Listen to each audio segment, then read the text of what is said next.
Welcome to lesson number 1, learning how to crochet. And in this lesson here, you will learn how to do your foundation chain. So this is your foundation chain. And it can become bigger and bigger and bigger as long as you want to. And then when you're done, you just unravel. And then we do it again and again and again, as many times as necessary for you to make the stitch really even and neat. And for you to create a good grip of yarn and hook. All right, so the video goes through it really slowly. I know the first try can be a little bit frustrating. Just give it a try. All right, have fun.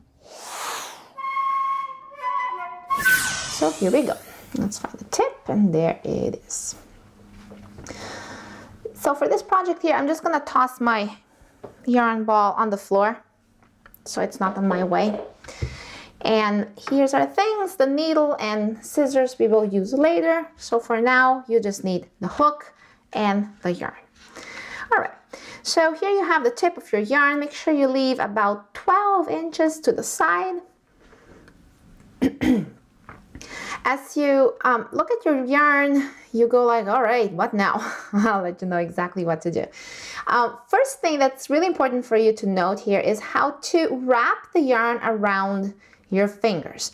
So I am right-handed, so therefore I will be holding the yarn with my left hand and the hook with my right hand. So the yarn has to be wrapped around the fingers of my left hand. So it sounds kind of like basic and super easy here, but this is a part that many people who begin doing crochet fail to learn this, or people have different methods of holding hook and yarn. For me, this is how I have been always doing it, and it works really well for you to create a good tension and a good sensation between the hook, fingers, and yarn so that your projects start looking really good soon. All right, take your yarn and leave the 12 inches as I said, and bring the yarn in front like this of your pinky.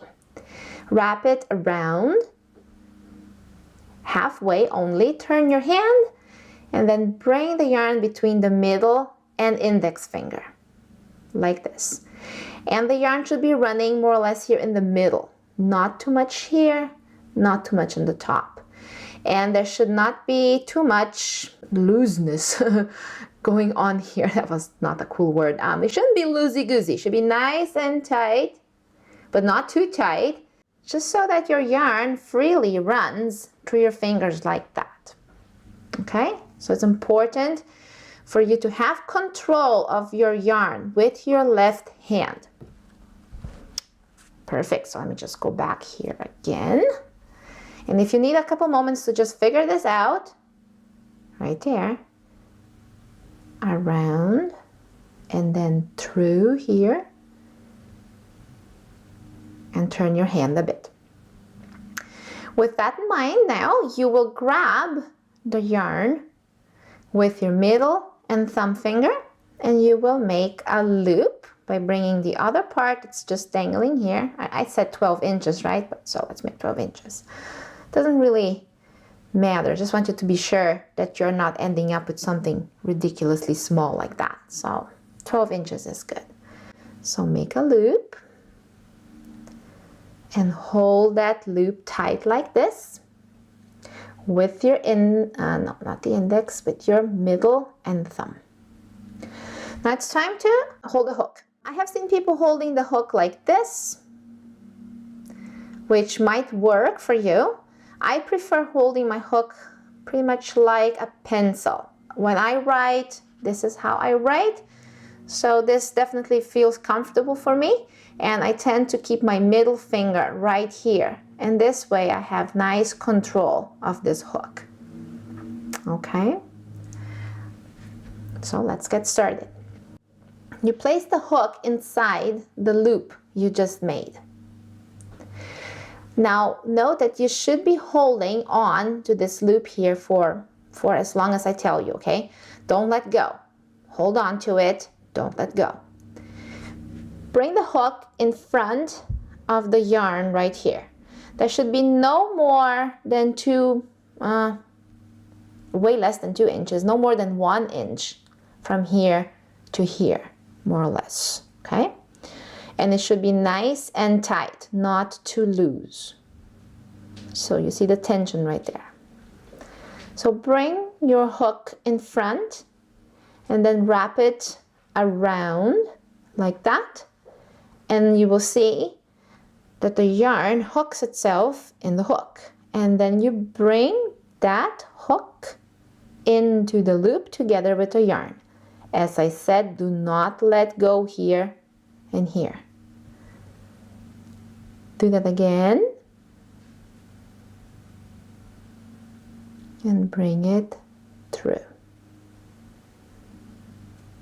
And then do it one more time.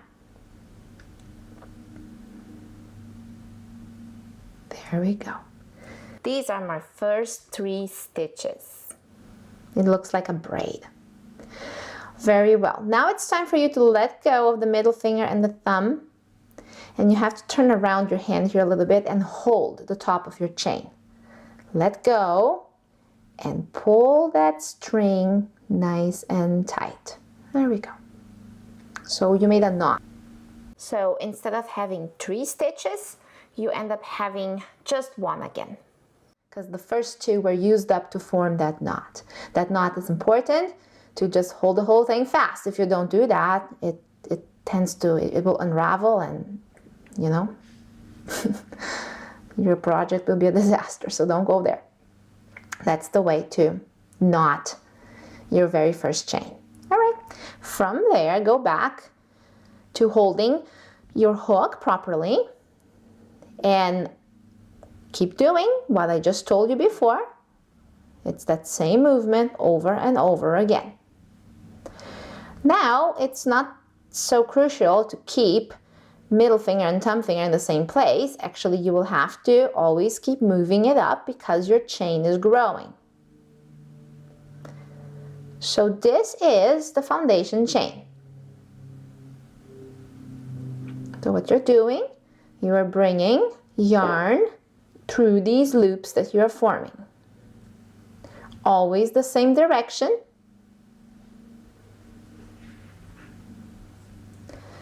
And the loops should be more or less the same size.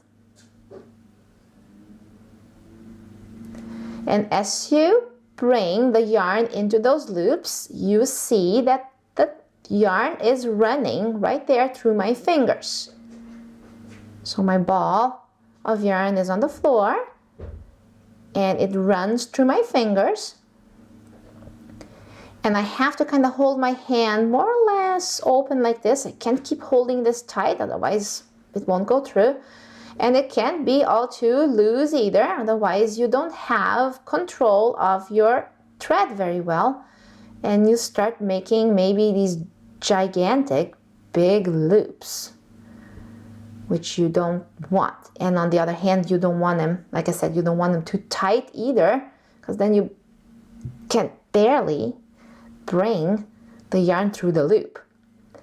So it takes a little bit of practice to figure out. I'm going to unravel these ugly stitches I made here.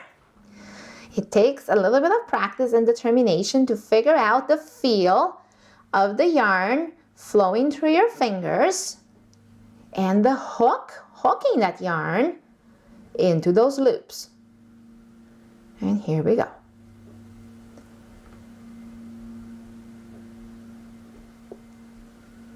And as I said, some people like to use their hook like this. It does work as well. I do sometimes hold my hook like this if I'm working with something that is with super thick yarn. But other than that, I don't know, I prefer this way. And yes, your index finger sort of stays pointed up.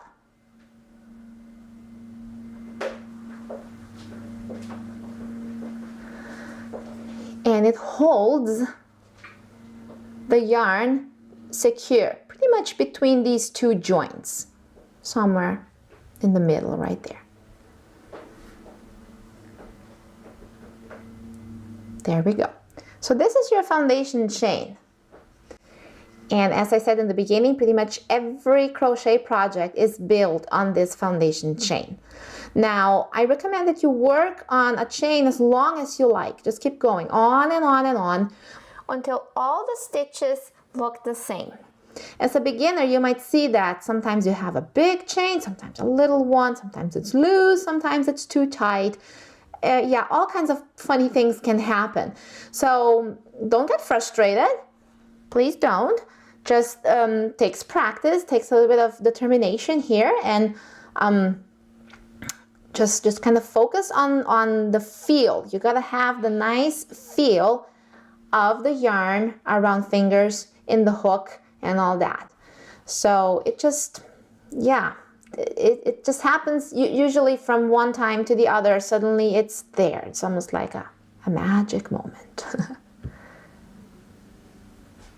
All right. So one more thing that I need to let you know here is that you need to pay attention to how many stitches you got in this chain here. So you might have just a few, or you might have 100 plus, depending how wide, how long you want your project to be.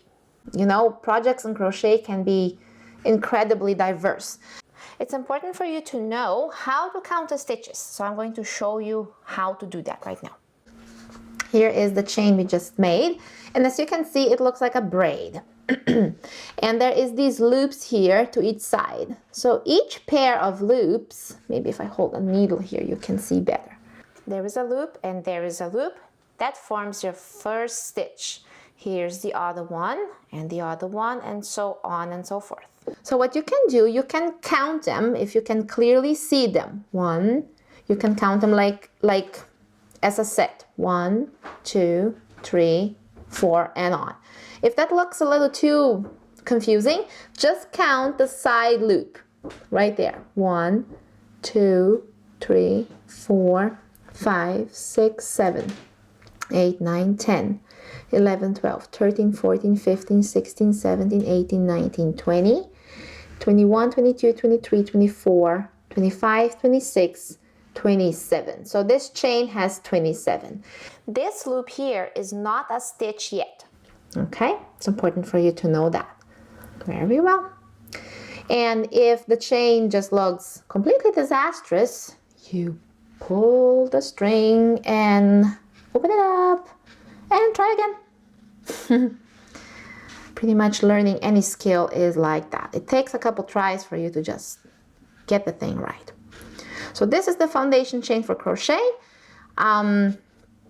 Next step would be learning how to single crochet, and I hope I can meet you there on my next video. Make sure that, like I said, that the foundation chain looks even, that each stitch looks nice and pretty much the same and equally throughout the chain. All right, so good job. I hope you had a good time learning on how to do your foundation chain. So it depends. From person to person, it might just be taking more time or less time.